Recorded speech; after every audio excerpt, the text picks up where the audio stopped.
So here we can see that there are total 4 deterministic inventory models. The first one is purchase model without shortage. Second one is the purchase model with shortage. Third is the manufacturing model without shortage. Fourth is the manufacturing model with shortage. And in purchase model means we are purchasing one sub part that is essential for the manufacture of the main component from outside supplier. So that's why these 1 and 2 are known as the purchase model. In the first case there is no shortage, in the second case there is shortage. So in the first and second cases we use the term EOQ.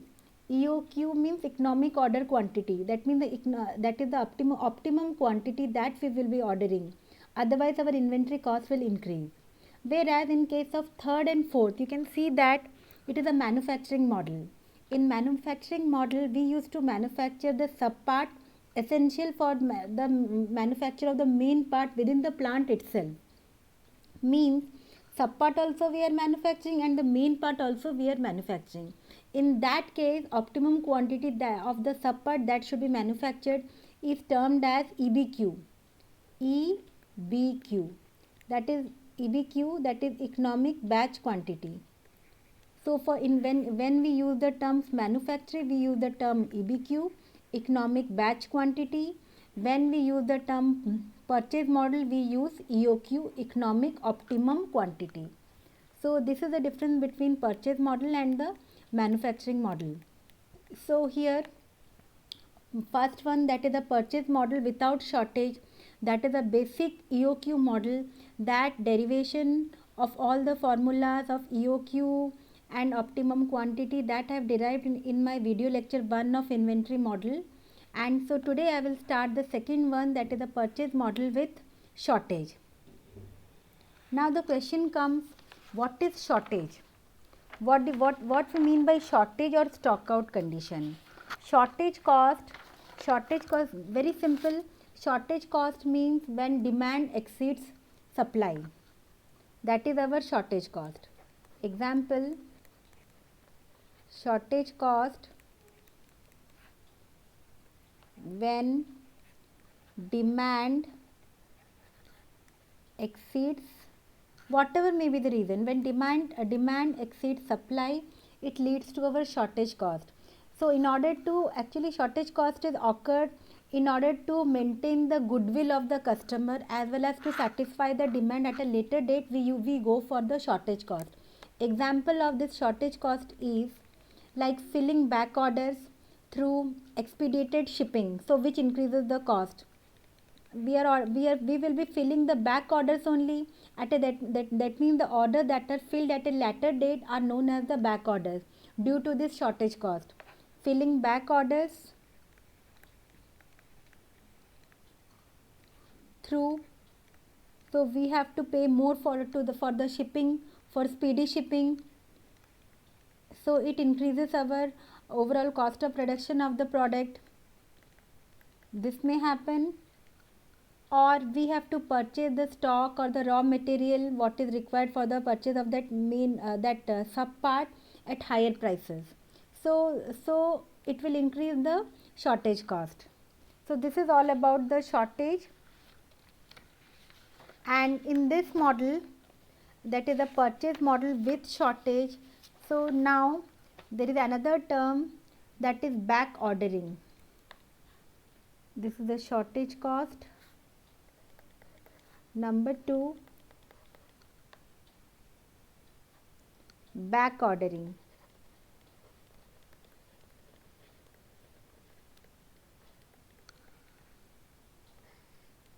If there is no stock for the items, if there is no stock for the items, it is assumed that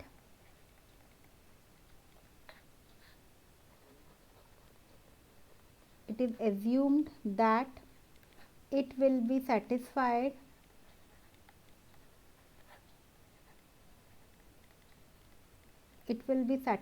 at a later date by increase of cost. with a penalty. That's why it is in latter date with a penalty. I have already told you the shortage cost incurred. That is back ordering. Now we'll come to this purchase model with shortage. So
this is units or Q.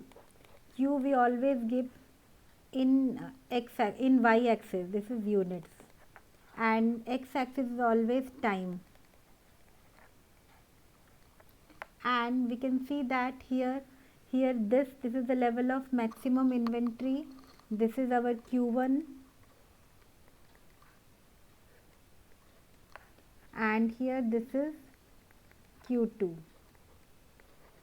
This is Q2, and here this time period, this is our T1. T1 is the inventory period, and this is the T2. T2 is the shortage period. Q2 is the maximum stock out or shortage. Shortage is also known as stock out. That means we have out of stock. So here D, the terms that I use for the derivation, it is the demand per period,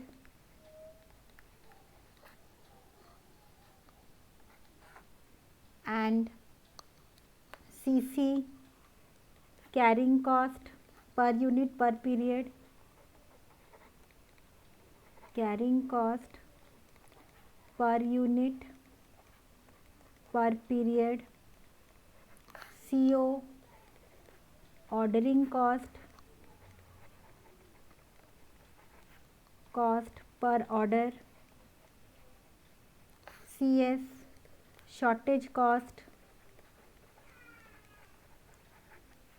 per unit per period. T1 is the inventory period.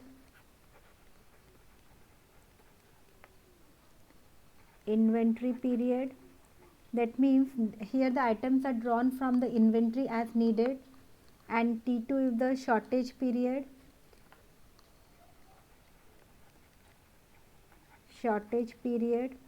That is the orders for the item are not there. We have to make that clear in the later date. Q is the EOQ. Q is our EOQ because it is a purchase model. Q1 is the maximum inventory. That is the amount which goes into the inventory, and Q2 is the maximum stock out. That is the amount which is immediately taken to satisfy the past orders. Okay, we can see that this is the maximum inventory, maximum stock out. This is the inventory period, and this is the shortage period. So these are the terms we have already used. Now, first of all, total inventory over the time period T. total inventory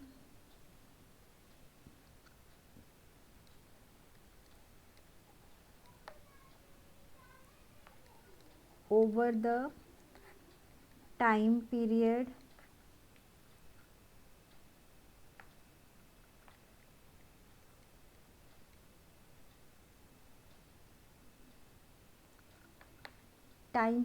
T. You can see that T is equal to T1 plus T2. T is equal to T1 plus T2, and this T, and for you can see that maximum inventory is up to this much only. Here it is 0.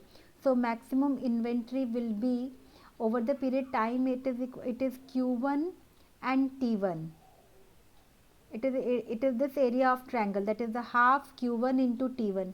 This area of this triangle gives the maximum or the total inventory over the time period T.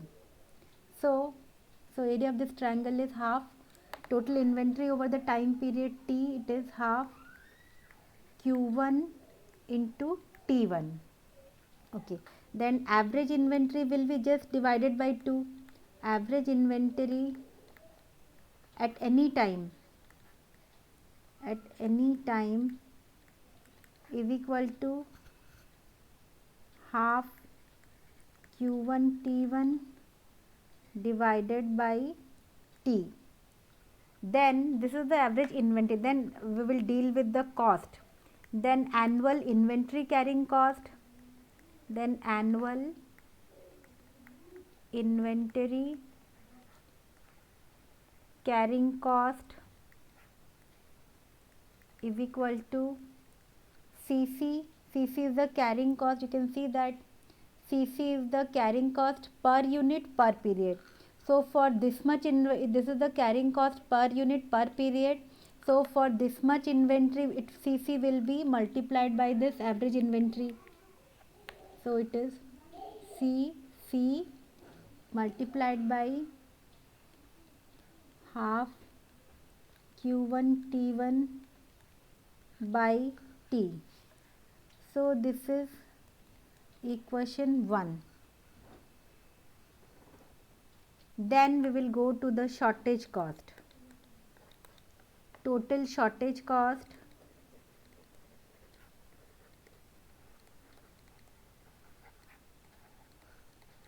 is equal to, similarly total shortage cost will be, this is the shortage, this is the zone for shortest. You can see that this one is the shortage cost. So this area of triangle is half, this is Q2, half Q2 into T2. So this is total shortage at any time. Shortage of inventory, not cost. This is the total shortage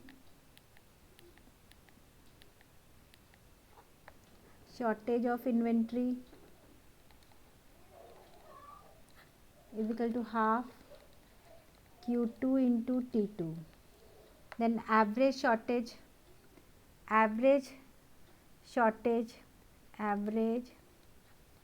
inventory at a time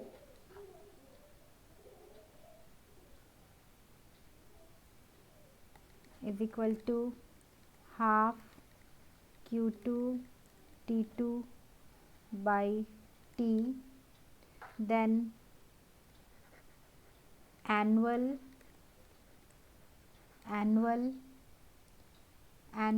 shortage cost is equal to, we can see that CS is the shortage cost per unit per period. So it is CS multiplied by the number of units, number of shortage amount of inventory. It is equal to half Q2 into T2 divided by T. So this, let it be equation number 2. Then comes total ordering cost. Total ordering cost is equal to, CO is the ordering cost per order. Ordering cost per order into number of orders will be, number of orders is always D by Q, demand by EOQ. demand by quantity. So this is our ordering cost. Let it be equation number 3. Now total cost is equal to equation 1 plus equation 2 plus equation 3. That implies total cost is equal to, suppose I put C0 first, ordering cost first, C0 d by q plus Cc half of q1 t1 by t plus Cs half of q2 t2 divided by t. So this let it keep as equation number 4. Now we can see that but T1 by T is equal to Q1 by Q and T2 by T is equal to Q2 by Q by similar triangles. You can see T1 by T. See, this is T1 by T is equal to Q1 by this Q. Q is our, this total Q is equal to Q1 plus Q2. This is Q.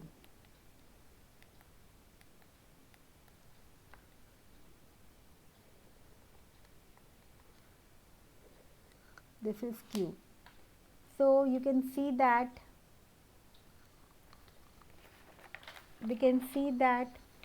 T1, if we consider this, we know that this is T. If we consider this bigger triangle, let's say bigger triangle is our, this is Q and this is T.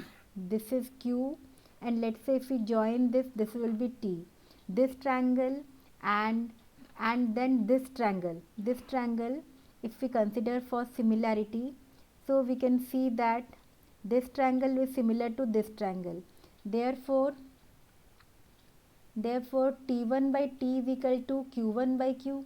Similarly, if these triangles is also T2 triangle, this small triangle is also similar with that of the bigger triangle. So we will get the relationships T2 by T is equal to Q2 by Q, similar triangle relationships.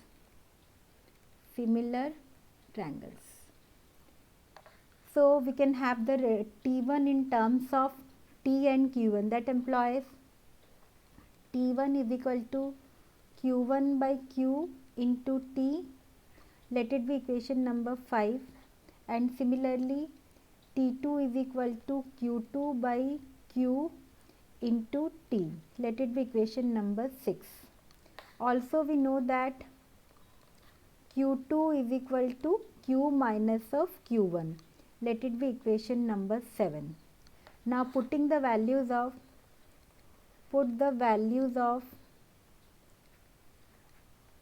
T1, T2 and Q2 from equations 5, 6, 7 in equation 4. In equation 4 we get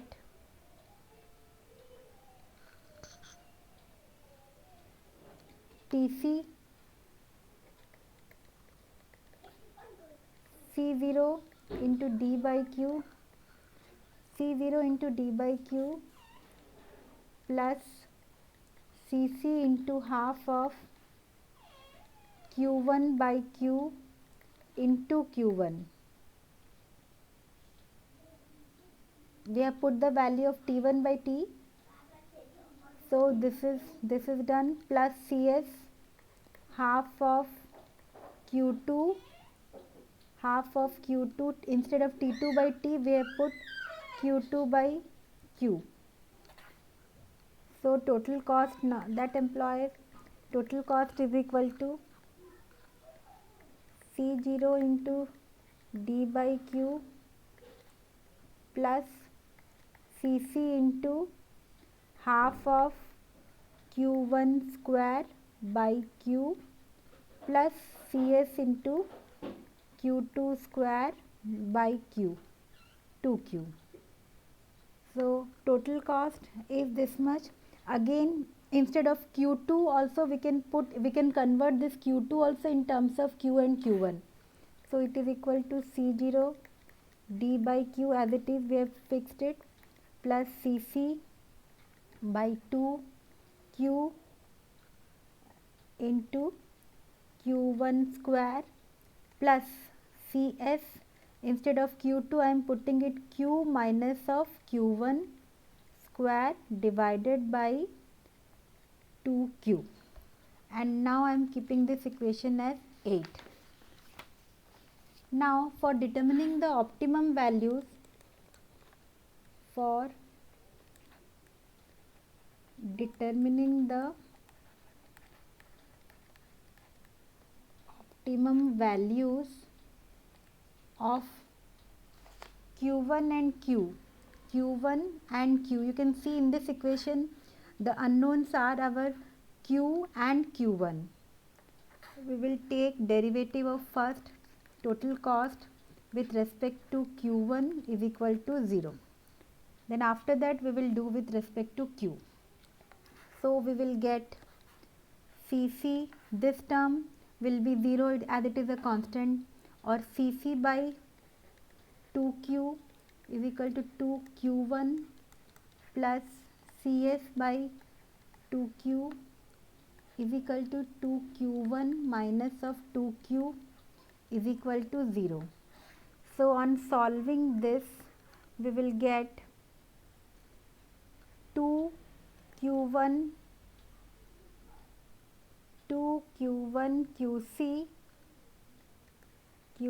QC plus Cs 2Q1 minus of 2Q is equal to 0.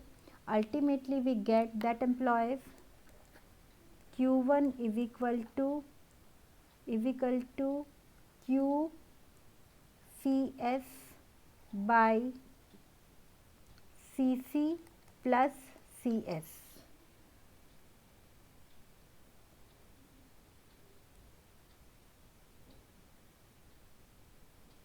This is 2Q1, this is Cc. So ultimately we got Q1 is equal to this one. So we got the form, this is the optimum formula of Q1 star.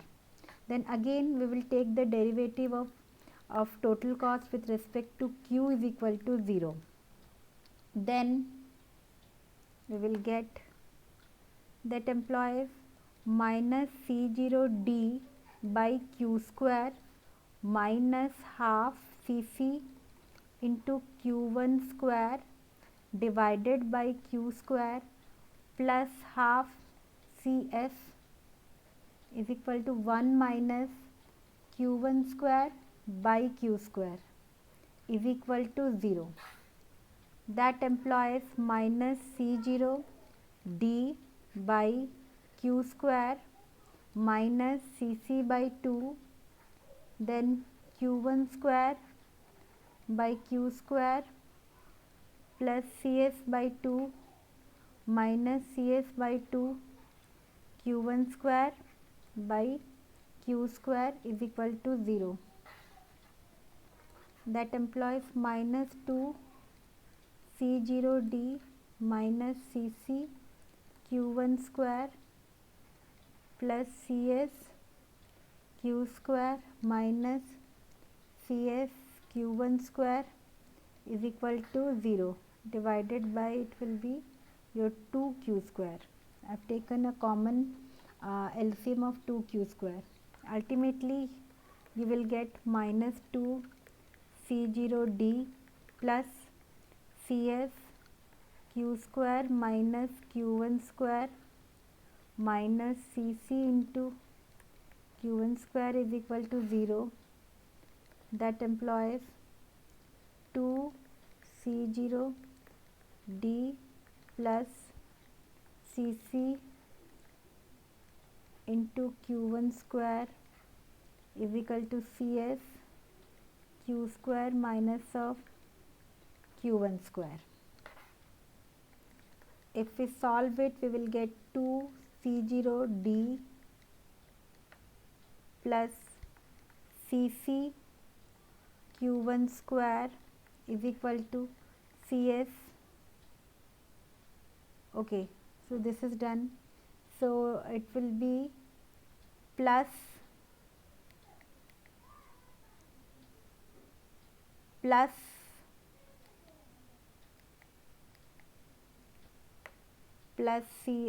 q1 square 2d c0c. So we get this much cc q1 square. Okay, cc plus cs q1 square is equal to cs q square. That implies ultimately we will get q is equal to we can divide, if we divide by this equation, if we divide by cs we will get 2c0d plus cc q1 square divided by cs. Sorry, this line, I am erasing this.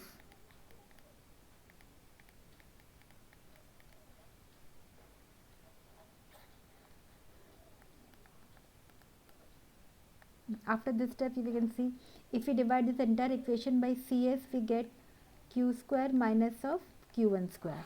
So from this we get q is equal to, finally we got our derivation, q is equal to 2d c0 plus cc q1 square divided by cs plus q1 square. This is the expression for q. This is the formula for q. So now we have derived the formula for q as well as q1. Now we can again simplify this equation. We can simplify in the sense we have already determined the value of q1. So we will put the value of q1 here. So putting the value of q1 in q, so we get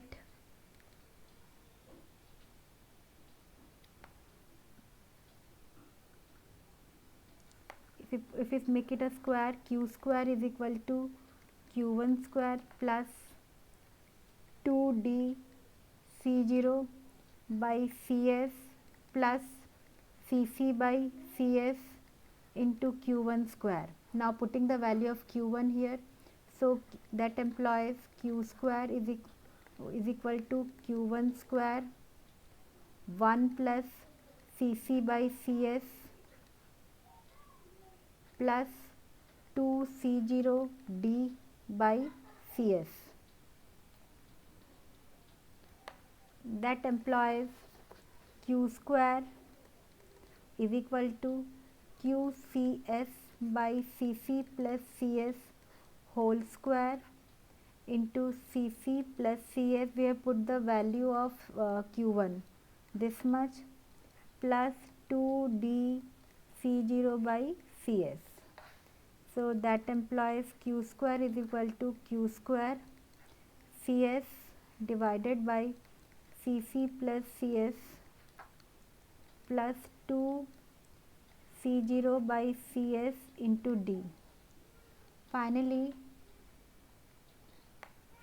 you will get q square as common, 1 minus cs by cc plus cs is equal to 2d c0 by cs. So if we solve it, we will get q square cc by cc plus cs is equal to 2d c0 by cs. That implies q star is equal to square root of 2d co by cc into Cc plus Cs divided by Cs. So this is the proof. Now finally we have reduced Q star from, by using the putting the value of Q1, we have reduced, this is Cs.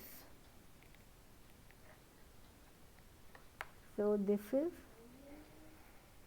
Cs. So this is Q star. Now putting the value of Q star in Q1, we can again further reduce Q1 star also. Now putting the value of Q star in Q1, we get Q1 is equal to Q Cs by Cc plus Cs. So we could put the value of square root of 2d C0 by Cs Cc plus Cs divided by, this is Cs, this is Cc, Co, and here it is Cs, multiplied by